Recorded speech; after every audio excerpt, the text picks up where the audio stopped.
Alors, Maître Abibatou Samb, avocate au barreau de Paris, en même temps présidente de l'association Vivre pour faire sourire.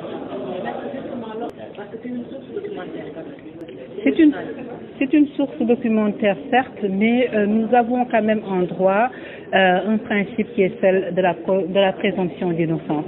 C'est-à-dire qu'en divulguant des informations judiciaires, on peut faire obstacle à la bonne tenue d'une enquête qui est en cours et pour laquelle nous n'avons pas encore établi la culpabilité de la personne.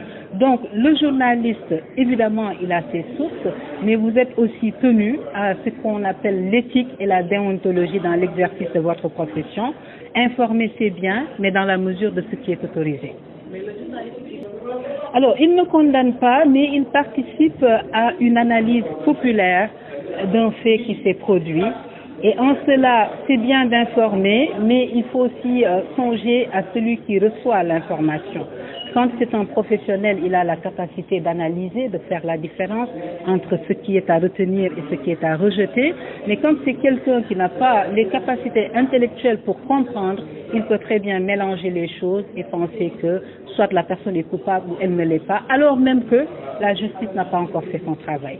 C'est toute la difficulté, tout le problème que pose la divulgation des PV. Et moi, en tant qu'avocate en général, même si je défends la liberté d'expression et le droit d'informer, sur ce cas bien précis, avec ces PV qui sont divulgués, très honnêtement, je mets mon veto parce que j'estime que par les temps qui courent, c'est très dangereux d'agir de la sorte.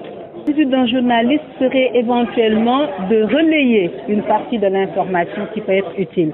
Mais la diffusion de l'intégralité des procès-verbaux, pour ma part, ça pose problème, notamment l'information judiciaire qui est un secret, le secret de l'information judiciaire, ça veut tout dire. C'est-à-dire que même nous, avocats qui avons accès au dossier, les magistrats, les policiers, nous sommes tenus au secret, nous ne pouvons pas en parler tant que la juridiction ne s'est pas prononcée, soit par une mise en examen, soit tout simplement par une décision de justice.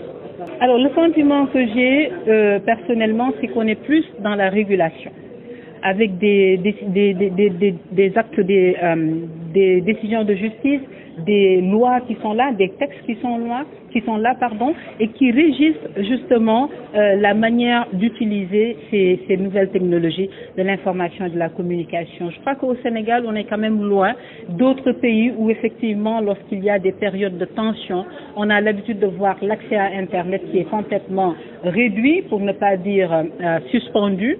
Là, à ma connaissance, on n'a jamais vécu ce genre de situation. Par contre, ce qu'on a vécu à un moment donné, c'était la suspension de certains programmes au niveau de chaînes télévisées privées.